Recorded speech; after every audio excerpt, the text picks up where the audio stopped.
Rabbi Shaddick. I'm the rabbi at Temple Emmanuel. I've been there about a dozen years now. I thought I would begin my thoughts on poverty with a bit of a story, rabbinic story. Sages of Jewish life tell a story many of you have heard before, I think. A group of people are traveling in a boat. One passenger takes out a drill and begins drilling a hole in the bottom of the boat under his seat. Other folks complain that his action might be, in fact, causing the boat to sink. "Why should this bother you?"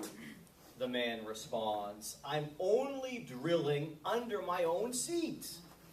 The others retort, "But the water will rise up and flood the ship for all of us."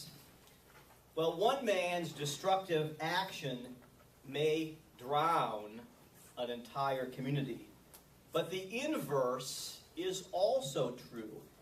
A single positive change may transform an entire community. The alleviation of poverty, even the smallest detail, may help the community to flourish. And this, I would say, is the essence of Jewish life. We all have, from a Jewish perspective, an obligation to transform the community in which we live. We call this, in Jewish life, the repair of the world. I'm going to throw some Hebrew at you. How's your Hebrew? Anyone? Known in Hebrew as Tikkun Olam, the repair of the world. We believe that God blesses us with life and challenges us to make the world a better place while we are here. Helping to alleviate poverty is certainly one of those obligations. Jewish texts, sacred texts, are filled with examples of the need to help those living in poverty. In the book of Deuteronomy, as Moses prepares the Jewish people for his death, he recounts much of the earlier books.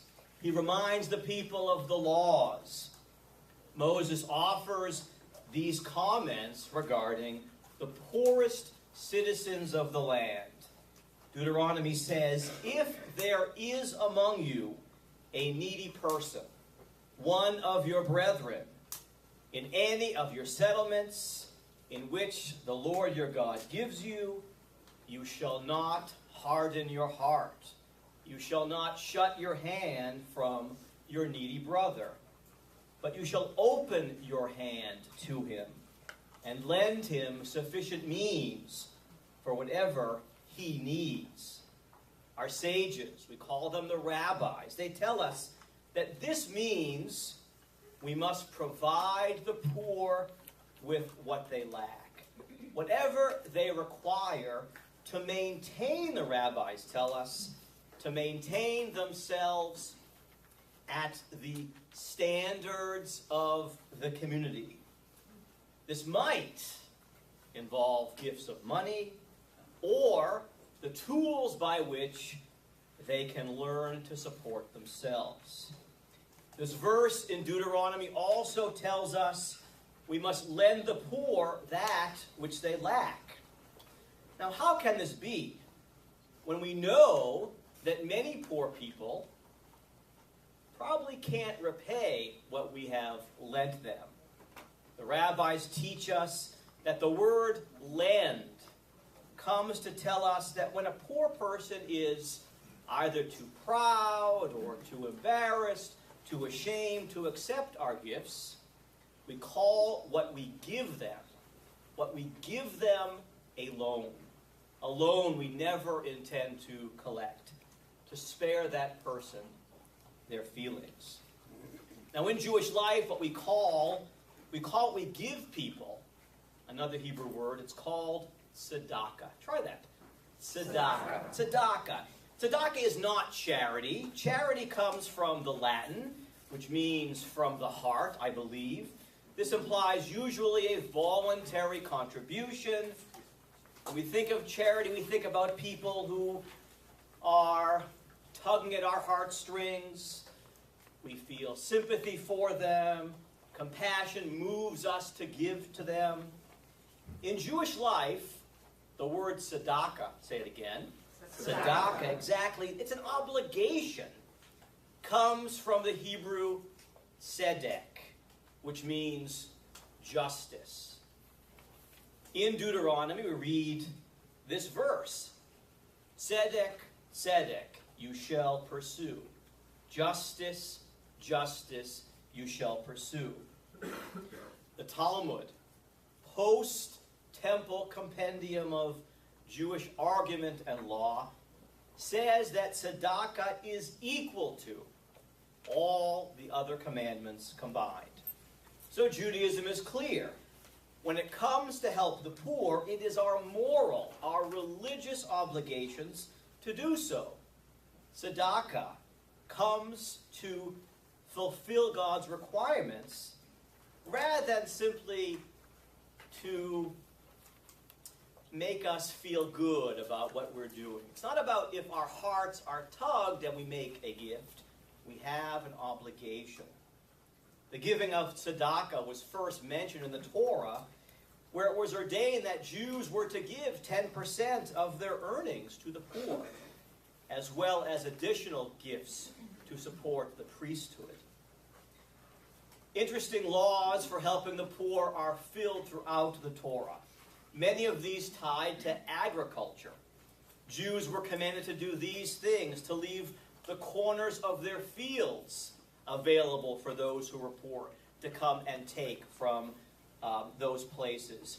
They were told to leave sheaves or sheafs of grain that they had forgotten about there for people who were poor to come and take them. They were also taught to leave what's called leket, the fruit that falls. Imagine picking apples, and apples off a tree, apples just fall. If it falls, they were taught, keep it on the ground for others who are in need. Obligations that are biblically mandated are then, they live anew for us in a modern context. The question is often asked, if poverty is not what God would like to see in this world, why not eradicate it? Why doesn't God certainly say, I will make sure all people are provided for? Another story. Famous rabbi from the 1st and 2nd centuries. His name is Akiva, Rabbi Akiva. He deals with this issue. There was a Roman whose name was Turnus Rufus.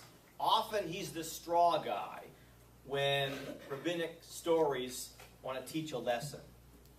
This gentleman, Turnus Rufus, asks Rabbi Akiva, if your God loves poor people, why does your God not support them?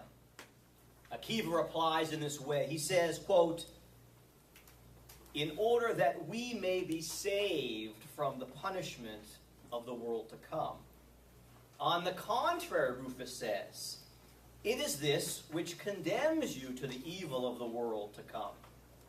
I'll offer a parable.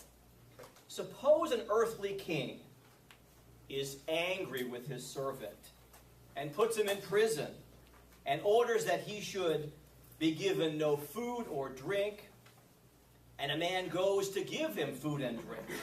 If the king heard, would he not be angry with him? Akiva answers him, I'll offer you a different parable. Suppose an earthly king was angry with his son, and he's put in prison, and orders that no food or drink be given to him, and someone goes and gives him food and drink. If the king hears of it, would he not send him a present?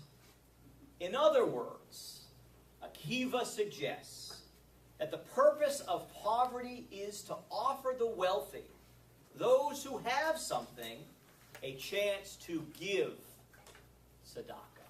You know what that is now. To give tzedakah. And this is the way to save them from whatever might happen in the world to come. Turner counters with God that God would not want human beings to assist those whom God had chosen to punish. But Akiva gets the last word. He compares those who help the poor to all of us as children of God. That in the end, as parents, even if we're angry with our children, we want to see them flourish and thrive. There is, Akiva suggests, a human obligation to help the poor. Last point. The great sage of the 12th century, his name was Moses Maimonides. He writes in a code of Jewish law called the Mishnah, whoever gives Sedaka to a poor man ill-manneredly and with downcast looks has lost all the merit of his action, though he gives him much. He should give him with good grace, with joy, and sympathize with him in his plight. We know it's a monumental task to eradicate poverty. We have limited resources. Judaism says to us, our priorities must first be family and then be local. We have an obligation to help those who are nearest to us before we help others who are further away. I believe the overarching attitude toward the poor and poverty in Jewish life is summed up in yet one more Hebrew word. The word is achicha. That's hard to say. Achicha. Try it. Achicha. Very good friend. Achicha means your brother. Torah insists that we treat the achicha, our brother, with dignity, and it commands us to resist any temptation to view the poor or those in poverty as somehow different